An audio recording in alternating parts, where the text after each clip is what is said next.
Hamıya salam dostlar, mən Elcan. Bugün sizlərlə sizdən gələn sualları cavablayacağam. Anket eləmişdim Instagramda və demişdim ki, yəni mənim haqqımda maraqlandığınız suallar varsa onları verin, cavablayım. Okay, başlayaq. TikToker olmaq fikri sənə hardan gəldi? Sənətə gəlmə hekayən. Maraqlı sualdır, qəşəng sualdır. Sevdim. Okay, sənətə gəlmə hekayəmi danışsam, uşaqlıqdan bəri incəsənətə marağım var idi. Rəsm çəkirdim, musiqi məktəbinə getmişdim. Yəni belə incəsənətə bir marağım var idi. Daha sonra aktyorluqla tanış oldum və aktyorluğa daha çox sevgim olduğunun fərqinə vardım və aktyorluğa hazırlaşdım. Yəni belə sənətə gəldim. TikToker olmaq fikri isə yəni videolar çəkirdim özüm üçün. Sonra mən bunları niyə yayınlamayım dedim. Yəni elə yəni paylaşa TikToker oldum. Sonuncu dəfə oxuduğum kitab. Qəşəng. Sonuncu dəfə oxuduğum kitab Ernest Hemingway'in Qoca və Dəniz. Bunu mən imtahanda, yəni qabiliyyət imtahanında mənə sual verərlər deyə bu kitabı oxumuşdum Cəmilə sayəsində. Buradan salam Cəmilə sənə. Maraqlı kitabdır. Tövsiyə edirəm. Next. Hansı ölkədə təhsil almaq və yaşamaq daha yaxşıdır səncə və səbəbi? İndi oxuduğun yer necədir? İndi oxuduğum yer çox qəşəngdir. Yəni 5-6 ay əvvəl, yəni təzə gəldiyim müddətlər adaptasiya ola bilmirdim. O da yəni normaldır. Sonra əlbəttə ki, bura öyrəşdim, dərslərə öyrəşdim. Hətta ilk gəldiyimdə dərslər mənə çox çətin gəlmişdi. Təhsil almaq barəsində isə məncə Avropa və Amerika daha yaxşıdır. Amma necə? Siz əgər ailənizə və ya dostlarınıza bağlı bir insansızsa, yəni vətənimizə bağlı bir insansızsa və çünki həqiqətən bu bir riskdir. Yəni necə bir risk? Hər şeyi atıb sıfırdan yeni bir həyata, yeni bir ölkədə bir həyat qurmaq. Yəni bu oxumaq olsun, yaşamaq olsun, işləmək olsun, fərqi yoxdur. Çətindir. Əgər siz ailəvizə və dostlarınıza bağlı bir insansızsa, biraz sizin üçün çətin olacaq. Yəni ilk başlarda öyrəşənə qədər. Məsələn, mən ilk başlarda heç öyrəşə bilməmişdim. Daha sonra əlbəttə ki, vaxt keçir, həqiqətən artıq bir il ucu tamam oldu. Yəni olmayıb, amma olacaq. Və bir müddətdən sonra həqiqətən öyrəşirsiniz. Başqa bir ölkədə oxumaq istəyirsinizsə, mən yəni tövsiyə eləyərdim daha belə xaric. Yəni həm iş baxımından əlbəttə ki, Amerikada aldığınız diplomla Azərbaycanda aldığınız diplomun hardasa bir fərqi olacaq. Yəni sizin gələcək həyatınızda, yəni iş baxımından və təhsil baxımından bir fərqi olacaq. Next. Qabiliyyət imtahanı verəcəksən. Qabiliyyət imtahanı verməyəcəm. Niyə verməyəcəm? Yəni hal-hazırda zaten mən də burada, yəni Türkiyədə aktyor rejissorluq oxuyuram. Və qabiliyyət imtahanı verməməyimin səbəbi artıq yəni bura adaptasiya olmuşam. Buranın dərsləri də yaxşıdır. Zaten eyni dərsi keçirlər. Sadəcə təhsil səviyyəsi olaraq Türkiyə biraz daha çoxdur. Yəni öyrətmək baxımından çox şey öyrədirlər. Yəni dəxlisiz də olsa belə sizə lazım da olsa, lazımsız da olsa çox bilgi. Amma yəni qabiliyyət imtahanı verməyəcəm, yox. Next. Əgər vaxtı geri qaytara bilsəydin, yenə Türkiyəni seçərdin, yoxsa Azərbaycanda oxumağı seçərdin?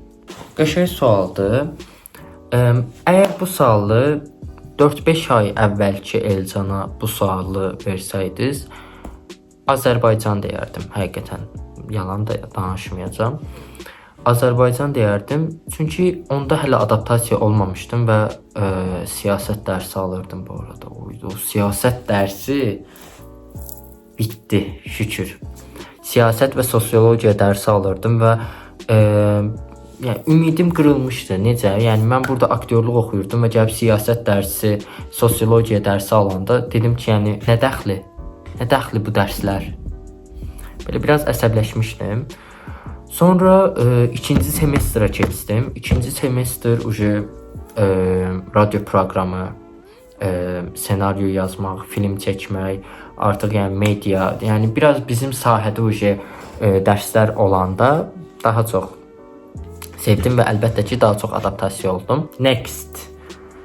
Bu nə deyir? Bütün hər yer toz deyir.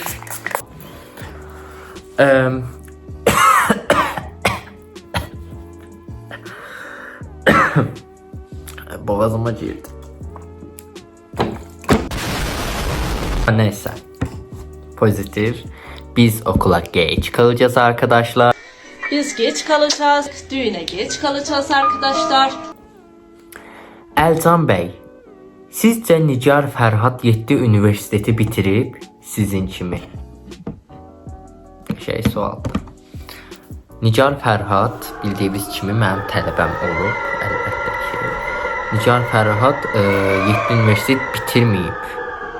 O 1 universitet bitirib. Mən isə 7 universitet bitirmişəm. Ən axırıncısı da Harvard. Next. Boluda ən maraqlı məkanlar. Boluda ən maraqlı məkanlar. Boluda maraqlı məkan yoxdur. Həqiqətən Boluda maraqlı bir məkan yoxdur. Necə? Uşaqlar, həqiqətən siz hansısa bir ölkədə və ya şəhərdə oxumaq istəyirsinizsə, oranı çox qəşəng araşdırın. Mən şəhərdən peşman deyiləm. Bolu qəşəngdir. Təhsil səviyyəsi olaraq da 4-cü ya da 5-ci yerdədir universitet olaraq. Sadəcə gəzməli heç yer yoxdur. Çox sıxıcı şəhərdir. Çox səssiz. Qocaların şəhri. Şəhri amma. Next. Türkiyədə oxumaq nə qatdı sənə və nə qatır? Türkiyədə oxumaq mənə nə qatıb? Türkiyədə oxumaq mənə təhsil səviyyəsində çox bilgi qatıb. Yəni ən azından siyasət və sosiologiya bilirəm. Onu da belə. Yəni təhsil səviyyəsində nəsə qatıb. Okay, burada bir dayanaq. Amma dostluq mənasında hələ ki heç nə qatmayıb. Yəni dostum yoxdur. Belə vauluq bir, sən mənim çox yaxın dostumsan. Yəni dost axtaran bir də deyiləm. Zaten dostum var yetəri qədər. Mercedes yoxsa BMW? Mercedes yoxsa BMW? Maraqlı sualdır. Porsche. Next. Yusif Vəlizadə ilə video gəlsin. Onsuz maraqlı olacaq məncə. Bir dəqiqə. Yusif Vəlizadə ilə video gəlsin. Onsuz maraqlı. Buradakı onsuzu mən başa düşmədim. Aha, maraqlı olacaq. Düz deyirsən, maraqlı ola bilər. Ona görə səninlə yayda bir video planım var. Qəşəng video seçərik. TikTokda çox olursan, yoxsa Instagramda? TikToka video atanda Instada daha çox oluram. Instagrama video atanda TikTokda. Yine demek istediğimi anladın. Salam aleykum. Allah seni korusun. Next. Türkiyəyə necə getdin? Samalyotla. Atestatla. Yəni normal olaraq. Atestatla gəldim, hal-hazırda oxuyuram. Susadım. Bu nə suallar deyə, bu nə dəxlisiz suallar deyə verirsiniz. Biri də yazıb maraqlı sual. Nə suallar deyə verirsiniz. Nicat sənin aşkındır. Nicat mənim ürəyimdir. Next. Nə var, nə yox. Yaxşıyam.